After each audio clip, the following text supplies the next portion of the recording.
a folded silk scarf, a drawer that seemed reluctant to open, and hidden beneath both sat a small velvet box that had no business being there. Princess and opened that box on a quiet Tuesday afternoon at Clarence House. Inside rested an emerald bracelet the royal records had considered missing since 1997. Diana's bracelet, hidden inside a locked drawer located in Camilla's private dressing room. And did not react dramatically. She never had. She was the sort of woman who believed that once the facts revealed themselves, there was no need for noise. Calmly, she lifted the bracelet toward the light pouring through the window. Within seconds, she noticed something that erased every innocent explanation. Someone had been misleading the family for years. What happened during the following minutes would eventually shake the household in ways few could have predicted. But before we reach that moment, it is important to understand how such a discovery became possible in the first place. And had not gone to Clarence House searching for secrets. She had gone there to review paperwork. A routine inventory check had uncovered a discrepancy. One catalogue entry did not match the object it was supposed to describe. That single mismatch triggered a deeper review. The task landed on Anne's desk because everyone trusted her judgment. For decades, she had built a reputation for handling difficult matters without emotion or favoritism. She had no personal interest in the outcome and no reason to protect anyone involved. The investigation started with records connected to Diana's personal possessions. One item in particular carried conflicting information. According to official documents, the bracelet had been removed years earlier for specialist conservation work. But something about the paperwork did not fit. Following the trail of records eventually led and down a quiet corridor and toward a room used exclusively by Camilla. The room was empty that afternoon. The atmosphere felt still and undisturbed. While checking storage areas connected to the inventory review, and came across a drawer that resisted when she tried to open it. After working it loose, she removed a folded silk scarf. Beneath it sat the velvet case. When she opened it, the emerald bracelet immediately caught her attention. Gold, diamonds, emerald stones, and one small repair on the clasp. That repair changed everything. Years earlier, Diana had damaged the clasp during a family gathering. The repair had been professionally fixed, but the mark remained visible to anyone who knew where to look. And knew exactly where to look. She pressed her thumb against the clasp and felt the familiar join in the metal. This was not a duplicate. It was not a similar piece from the same collection. It was Diana's bracelet. And hidden beneath the case was something even more troubling. An old inventory label. Diana's initials remained visible on it, along with a date from years before Camilla ever became queen. At that moment, one fact became impossible to ignore. Whoever placed the bracelet in that drawer knew precisely what it was, and carefully lifted the bracelet from the case and examined the faded inventory label once more. The initials were clear. The date was unmistakable. Whoever had hidden the bracelet had also kept the identifying label with it. That detail mattered. People do not hide valuable objects by accident. They certainly do not keep official labels attached unless they know exactly what they are concealing. Without creating a scene, and slipped the bracelet into her coat pocket. She returned the empty case to the drawer, closed everything exactly as she had found it, and stepped back into the corridor. Then she gave a simple instruction. No one was to enter that room. Not staff. Not assistants. Not even the Queen herself. The order stunned the people nearby. One aide immediately asked who should be contacted, and answered with a single name. Charles. Before the king had even left his office, word had already reached Camilla that someone had been inside her private dressing room. But the discovery itself was only the beginning. To understand why the bracelet caused such concern, you need to understand what it represented. To royal archivists, it was simply an item listed in a collection. To Anne, it was a memory. She remembered the evening when Diana accidentally damaged the clasp. She remembered the repair. She remembered seeing the bracelet years before. To Charles, it was connected to a chapter of family history he had spent decades trying not to revisit. And to Camilla, it appeared to be something she had never fully explained. That was where the real problem began. Anne and Diana had never been particularly close. They were respectful toward one another, but they were very different people with very different lives. That fact made Anne's reaction even more significant. She was not acting out of emotion. She was acting because the facts in front of her did not make sense.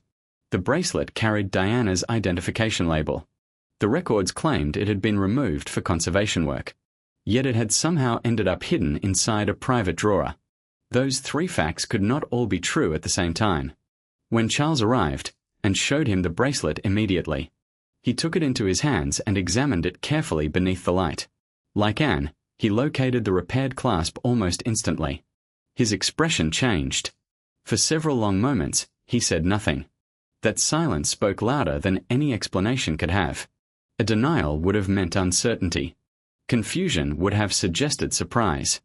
Instead, Charles appeared to recognize exactly what he was looking at. And more importantly, he seemed to understand the consequences of where it had been found. While Charles and Anne reviewed the discovery, Camilla was being informed about developments elsewhere in the house. According to accounts from those present, she immediately wanted to know whether anything had been removed from her dressing room. The question itself raised new concerns. Why would she ask that unless she already knew there was something important inside? The deeper Anne looked, the more troubling the situation became. A review of official records revealed another issue. The bracelet was still listed in inventory documents. Beside its entry was a note stating that it had been sent away for specialist conservation work years earlier, and ordered a verification check. The workshop named in the records had never received the bracelet. There was no repair request, no delivery record, no reference number. Nothing. Someone had inserted false information into the official register, and now the object connected to that false entry had been found hidden in a locked drawer. The discovery immediately changed the atmosphere inside the household. What had started as a routine inventory review was now becoming an investigation into how an item officially recorded as missing had ended up hidden inside a private room. Charles asked everyone except Anne to leave. Once the room was empty, Anne placed the bracelet beside the collection records and began walking through the timeline step by step. The first question was simple. How had the bracelet disappeared? The second question was much harder. Who had benefited from its disappearance? The answers appeared to lead back nearly 3 decades. According to archived records, the bracelet had originally been catalogued during the review of Diana's possessions following her death. Every item had been photographed, labeled, and assigned a reference number. The Emerald Bracelet was no exception. Documents showed that it had been marked as an item intended for Prince William. Its details were recorded. Its location was known. Its ownership had been documented. Then, suddenly, the trail ended. Years later, a new note appeared in the register stating that the bracelet had been removed for specialist conservation. But there was a problem. No conservator had signed the paperwork. No return date had been entered. No supporting documents existed. It looked less like an official transfer and more like an explanation inserted after the fact. And continued reviewing the records.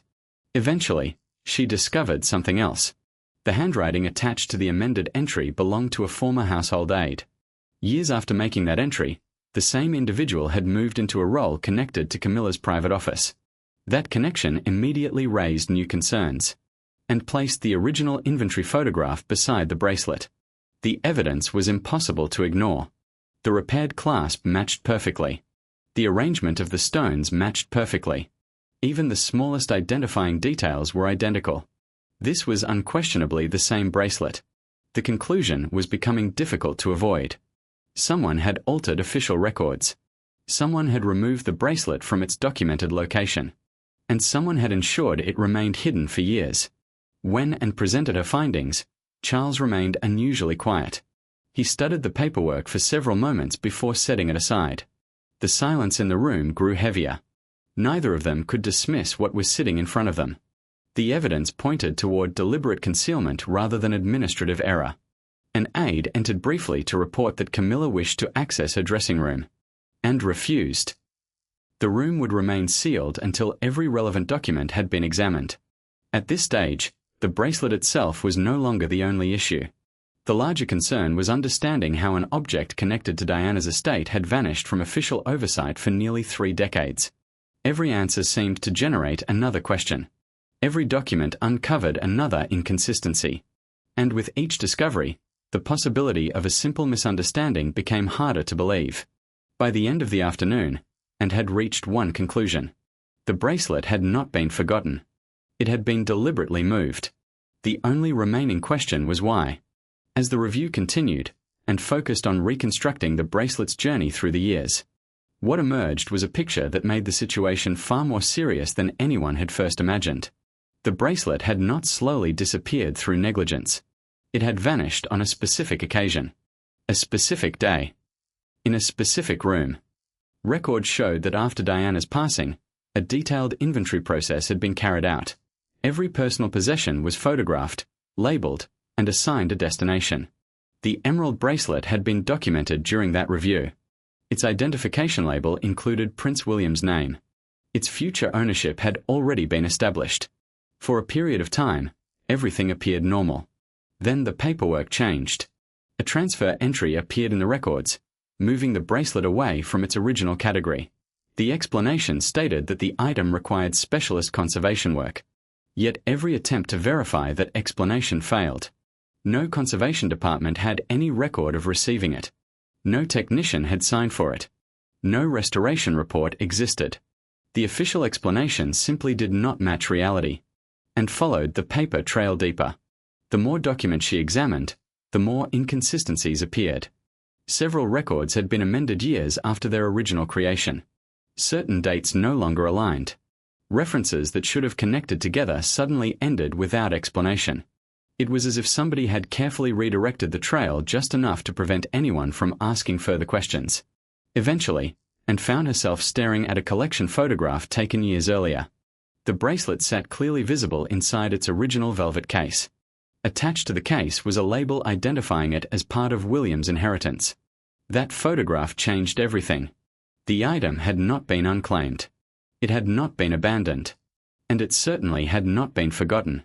Somebody had knowingly moved it away from where it was supposed to be. When and placed the photograph beside the bracelet recovered from Camilla's drawer, the match was undeniable. The stones matched. The clasp matched. The repair matched. Every detail confirmed its identity. Charles studied both items in silence. For years, assumptions had been accepted without challenge. Now those assumptions were collapsing. The evidence suggested that the bracelet had remained hidden while official records told a completely different story. And if one item could disappear that way, and wondered what else might be buried inside old files and forgotten archives, the investigation was no longer about a bracelet. It had become a search for accountability. Late that afternoon, another request arrived from Camilla's office asking for access to the dressing room. Again, and refused. No one would enter until the review was complete. The room itself had become evidence. Every object inside it now mattered. Every document connected to it mattered. And every explanation would need to withstand scrutiny. For the first time that day, Anne believed she was approaching the truth. But the next discovery would reveal that the bracelet was only one piece of a much larger story. And someone inside the household had been protecting that story for a very long time. By now, the investigation had moved far beyond a missing bracelet, and was no longer looking at a misplaced piece of jewelry. She was looking at a chain of decisions stretching back decades. Every new document seemed to reveal another layer of the story. Access records were reviewed. Transfer logs were examined. Old inventory files were compared against updated versions. Slowly, a pattern began to emerge. The bracelet had not disappeared because of a mistake. Too many records had been altered. Too many questions had gone unanswered. And too many people appeared to have accepted explanations that were never properly verified, and requested every document connected to the bracelet from the day it was first catalogued. The resulting file was larger than expected. Several entries referenced internal transfers that carried little or no supporting information. Some approvals existed only as brief notes. Others contained instructions with no signature attached. The deeper she looked, the more unusual the situation became. One particular document attracted her attention. It was an amended inventory page showing the bracelet's removal from its original classification. According to the record, the transfer had been approved through a verbal instruction passed down from a senior office. Yet no written authorization could be located. That absence created a serious problem. Important royal possessions were not normally moved through undocumented verbal requests. There was always paperwork. Always a signature. Always a record. In this case, those safeguards appeared to be missing. Charles reviewed the same documents and reached a difficult realization. The bracelet had remained hidden for years because nobody had challenged the paperwork. Once the explanation was entered into the records, everyone simply accepted it. The system had relied on trust, and that trust had prevented anyone from asking further questions. For Anne, that answer was not good enough. She continued tracing every name connected to the file. Several former staff members appeared repeatedly throughout the records. Some had retired. Others had moved to different positions within the household. Each had played a small role. Yet none seemed responsible for the entire chain of events. That suggested something important. The concealment had likely required cooperation from multiple people. One individual might hide an object, but keeping it hidden for decades required a network of silence. As evening approached, tensions inside the household continued to rise. The review was uncovering details that many believed had been buried permanently. Questions that had never been asked were finally being asked. Documents that had not been examined in years were being reopened. And every answer seemed to point toward a deliberate effort to keep the bracelet out of sight. And understood that the investigation was approaching a critical point. The evidence already showed how the bracelet had disappeared. What remained unclear was the motive. Why had it been removed? Why had the records been altered? And why had nobody corrected the situation for nearly 3 decades? The answers to those questions were closer than ever. And when they finally surfaced, they would change everything. The following morning, the atmosphere inside the palace was completely different. What had begun as a routine inventory review had evolved into something nobody had expected. The evidence was now impossible to dismiss. The bracelet had been identified. The records had been examined. And the trail leading back through years of paperwork had finally been uncovered. And gathered the final documents and prepared her conclusions. The findings showed that the bracelet had been removed from its original inventory category without proper authorization. Official records had been altered, and the explanations attached to those changes failed to match the available evidence. More importantly, the bracelet had eventually surfaced in a place where it should never have been. That fact alone raised questions that could no longer be ignored. Charles reviewed the completed file carefully. The conclusions were difficult to read. Years earlier, opportunities had existed to verify what happened. Questions could have been asked. Records could have been checked. Instead, assumptions had been accepted and the matter quietly disappeared into the background. Now the truth had returned. And it had returned in the most unexpected way possible. Anne's role in the entire affair became clear to everyone involved. She had not entered Clarence's house searching for controversy. She had simply followed the evidence. One incorrect number in an inventory record had led her to a drawer. The drawer had led her to the bracelet. And the bracelet had led her to the truth. In the days that followed, the item was formally removed from dispute and transferred to the person it had originally been intended for. The inventory records were corrected. The false entries were documented. And additional reviews were ordered to ensure similar issues could not remain hidden elsewhere. For Anne, however, the lesson was much simpler. Important truths rarely disappear forever.